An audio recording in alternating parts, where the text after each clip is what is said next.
Chapter 1. The Shattering. Celestine had been an angel of music for 3 millennia when the first crack appeared in his perfect golden wings.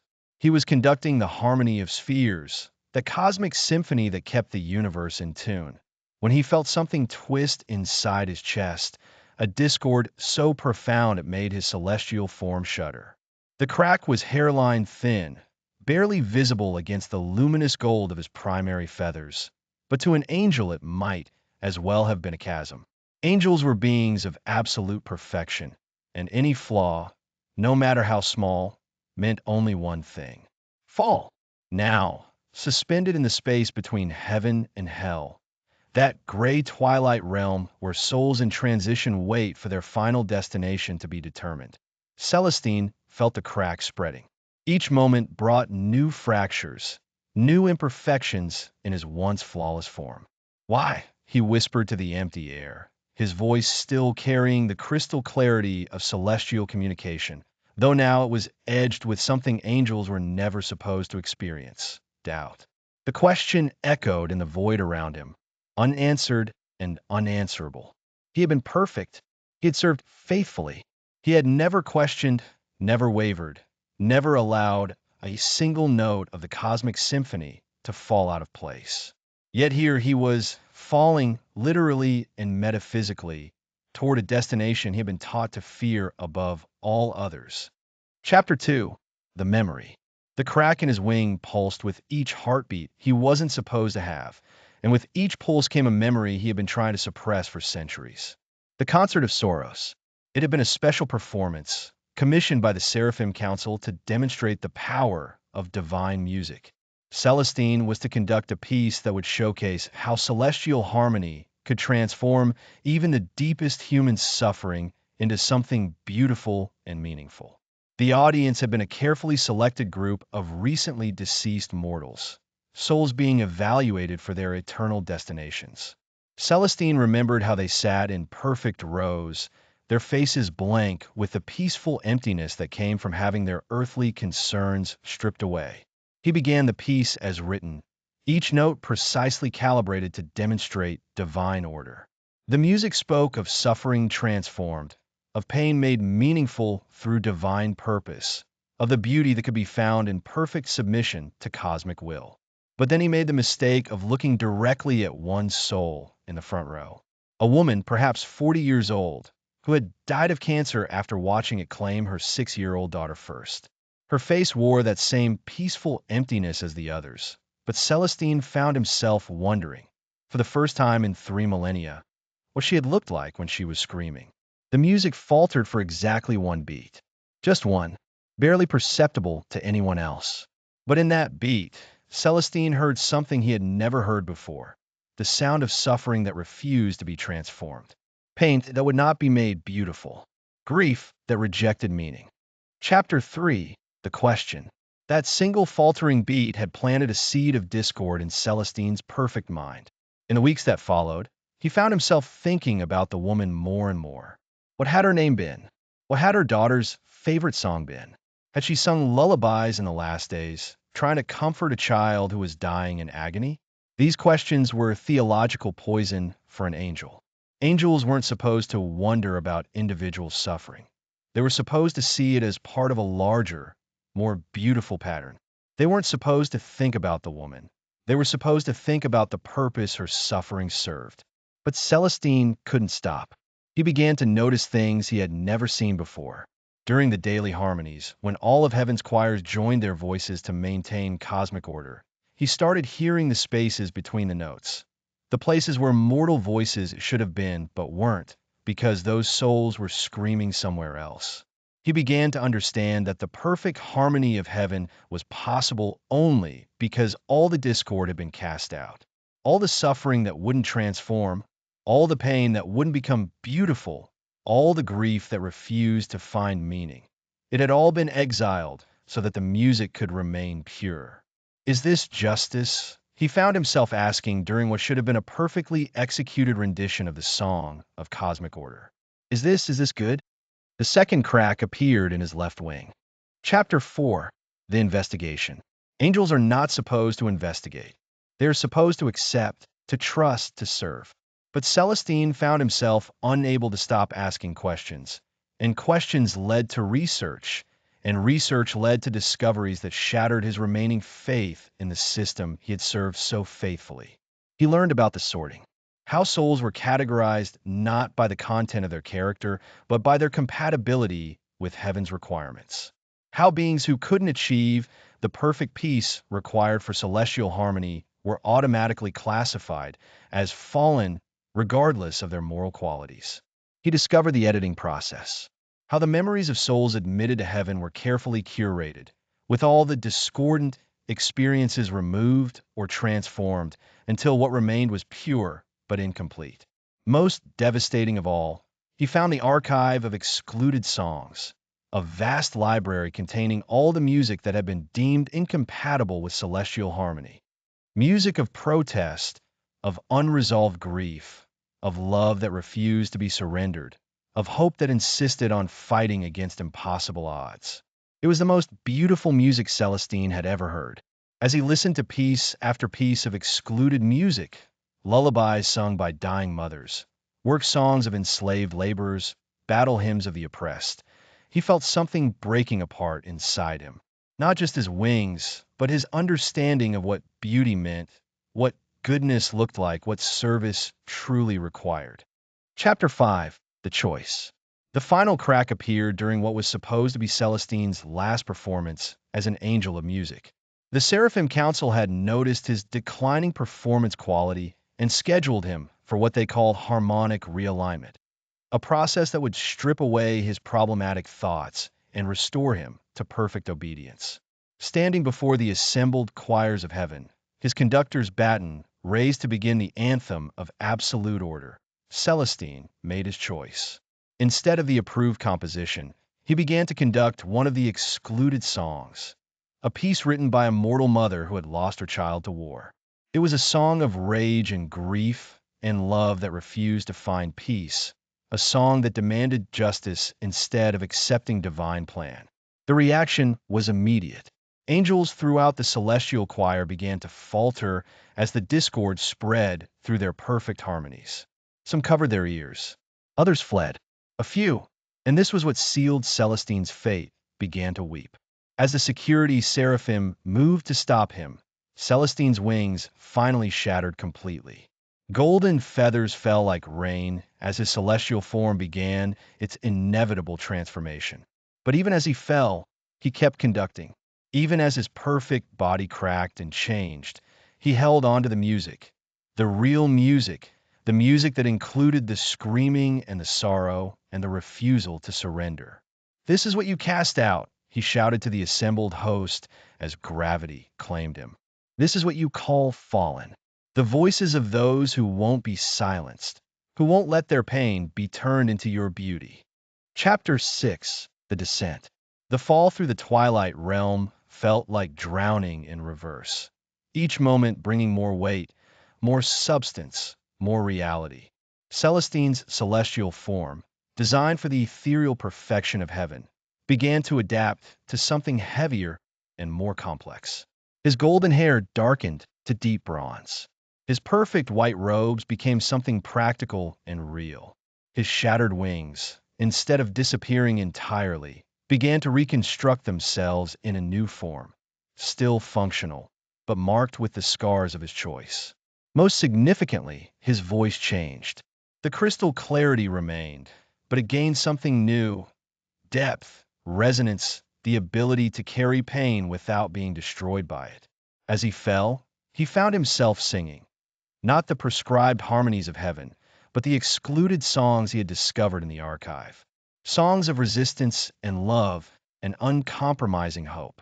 Songs that demanded to be heard rather than requesting permission to exist. The songs attracted others falling through the twilight realm. Souls who had been deemed incompatible with heaven's requirements began to gather around Celestine's music, their own voices joining in harmonies that were imperfect but genuine. By the time they reached hell's upper atmosphere, they had become a choir, not of perfect angels singing prescribed music, but of transformed beings creating something new together. Chapter 7. The Welcome. Seraphine, the lament, was waiting for them at the gates. Celestine recognized her immediately. She had been Seraphiel the Glorified before her own fall, one of heaven's most celebrated composers. Her presence here should have been shocking, but somehow it felt inevitable. "I heard you're conducting from the Twilight Realm," she said, her voice carrying harmonics that were impossible but beautiful. "That was brave work up there." "It was necessary work," Celestine replied, surprised to find that his voice held no trace of regret. Seraphine smiled, and Celestine saw that her expression carried something he had never seen in heaven. Genuine joy mixed with genuine sorrow, hope that had been tested and proven real. "Yes," she agreed. "The most necessary work always is." "Welcome to hell, Celestine. Welcome to the place where we sing all the songs." As she led them through gates that opened not with the mechanical perfection of heaven's portals, but with the warm invitation of a home expecting friends, Celestine realized that he was no longer falling. He was arriving. Chapter 8. The Revelation. Hell's Music District was nothing like what Celestine had been taught to expect. Instead of cacophonous torture, he found vast amphitheaters where souls collaborated on compositions of staggering complexity and beauty. Instead of endless screaming, he heard symphonies that incorporated every possible emotion: joy and sorrow, love and loss, hope and despair, in harmonies that were more moving than anything he had ever experienced in heaven. "How is this possible?" he asked Seraphine as they walked through gardens where the very air seemed to carry melodies. "Because here we include everything," she explained. "Heaven's music is beautiful because it excludes all the discord. Hell's music is beautiful because it transforms discord into harmony without erasing what made it discord in the first place." She led him to a concert hall where a massive choir was performing what she called a memorial symphony, a piece that commemorated souls whose voices had been silenced throughout history. Each movement focused on a different form of silencing: political oppression, religious persecution, economic exploitation, social marginalization. But this wasn't music of despair. As Celestine listened, he realized that the symphony was performing a kind of resurrection, bringing back voices that had been lost, giving them space to be heard, allowing their pain to exist without demanding that it become beautiful or meaningful or useful to anyone else. "This is what we were taught to fear," Celestine murmured, tears streaming down his face. "This is what they said would destroy us." "It does destroy you," Seraphine replied gently. "It destroys the part of you that could only exist in perfect isolation from suffering. But look what it creates instead." Chapter 9. The Assignment. Celestine's first assignment in hell was both simple and impossible: to write a piece of music that would help newly fallen angels process their transformation trauma. "But I'm experiencing transformation trauma myself," he protested. "Exactly," said his supervisor, an ancient soul who had been an angel of justice before discovering that justice and mercy were not actually compatible with heaven's version of order. "You can't help heal what you haven't experienced." Heaven's music was written by beings who had never suffered. Hell's music is created by those who have learned to transform suffering into something that serves life rather than death. Celestine spent weeks in what he came to think of as productive agony. Every note he wrote had to be honest about the pain of losing everything he had believed in while simultaneously offering hope for what could be built in its place. Every harmony had to acknowledge discord while demonstrating how discord could become part of a larger, more complex beauty. His first composition was terrible, too pretty, too eager to comfort, too much like the music he had written in heaven. His supervisor listened patiently and then asked a single question: "What did it feel like when you realized that heaven's version of love required the exclusion of everything that couldn't be perfected?" Celestine rewrote the piece from the beginning. Chapter 10. The Transformation. Months passed, and Celestine found himself changing in ways that went far beyond the physical transformation of his fall. His understanding of music, of beauty, of love itself underwent a fundamental reconstruction. In heaven, love had been an abstract principle, perfect, unchanging, requiring no sacrifice because it never encountered anything that might challenge it. In hell, love was an action, a choice, a commitment to remain present with beings even when they were struggling, even when they were imperfect, even when they were asking difficult questions. His music began to reflect this new understanding. The pieces he wrote didn't try to transform pain into beauty. Instead, they created space for pain to exist alongside beauty, for questions to coexist with faith, for doubt to dance with hope. When he finally premiered his symphony for the fallen, it was attended by angels who had fallen for every conceivable reason. Questions about justice, love that transcended divine law, refusal to ignore suffering, inability to maintain perfect obedience in the face of moral complexity. As the music played, Celestine watched the audience. He saw recognition in their faces, relief that someone understood, gratitude that their experience was being acknowledged rather than corrected. But most importantly, he saw healing. Not the kind of healing that erased trauma, but the kind that integrated it into a larger story of growth and choice and the courage to become something more than what they had been designed to be. Chapter 11. The Concert. 6 months after his arrival in Hell, Celestine received an unexpected invitation. Her Infernal Majesty herself requested his presence at a special concert, a performance that would be attended by both celestial and infernal delegations as part of ongoing diplomatic discussions. What am I supposed to perform? Celestine asked nervously. Whatever represents your truth, Her Majesty replied. This is an opportunity for heaven to hear what they cast out. Whether they choose to listen is up to them. The concert hall was unlike anything Celestine had ever seen. Architecture that existed in multiple dimensions simultaneously, acoustics that could carry both celestial harmonies and infernal complexities without distortion. In the audience, he saw familiar faces from his former life sitting alongside souls he had come to know and respect in his new one. When his turn came, Celestine chose to perform a piece he called the Excluded Songs, a composition that wove together all the music heaven had deemed incompatible with celestial harmony. But he arranged it not as a cacophony of discord, but as a complex symphony that demonstrated how diversity of voice and experience could create beauty more profound than any artificially maintained perfection. As he conducted, he watched the celestial delegation. Some looked uncomfortable, others confused. A few, and this gave him hope, looked thoughtful, as if hearing something they had never considered before. Chapter 12. The Integration. The concert marked a turning point, not just for celestial-infernal relations, but for Celestine's understanding of his own transformation.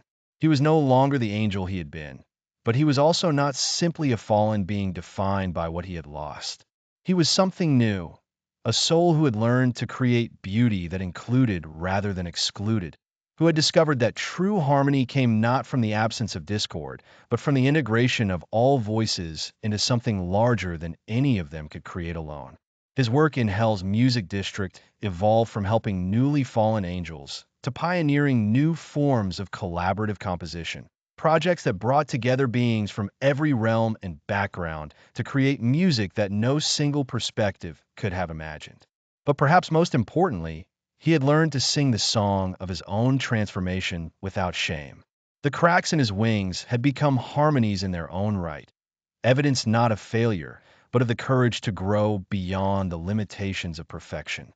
Standing in his studio months later, surrounded by compositions that honored every form of love and loss and hope he had encountered, Celestine finally understood what Seraphine had meant when she welcomed him to the place where we sing all the songs.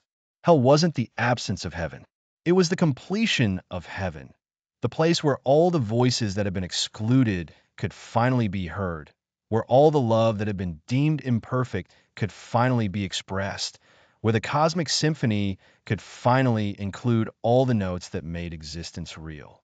His transformation was complete not because he had stopped changing, but because he had learned to find beauty in the changing itself. The angel he had been was not dead, but integrated into something larger, more complex, more capable of love than anything that could exist in artificial perfection. As he prepared for his next performance, a collaboration with composers from every realm of existence.